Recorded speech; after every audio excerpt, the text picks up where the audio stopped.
ខ្មែរដណ្ដើមខ្សែក្រវ៉ាត់ពិភពលោក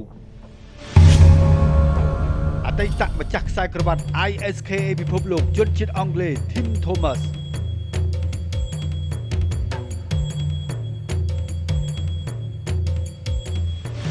ជើងឯក ISKA ពិភពលោកទម្ងន់67គីឡូក្រាមមាសចន្ទថាបច្ចុប្បន្នស្នាក់នៅប្រទេសអូស្ត្រាលី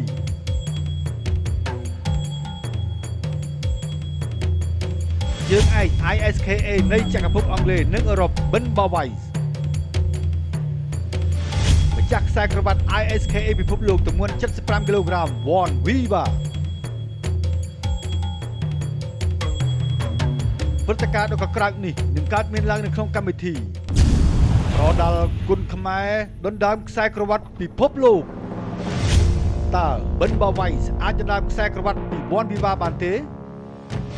មាសចន្ទថាត្រូវធ្វើដំណើរពីអូស្ត្រាលីដើម្បីការពារខ្សែក្រវ៉ាត់របស់ខ្លួនពី Tim Thomas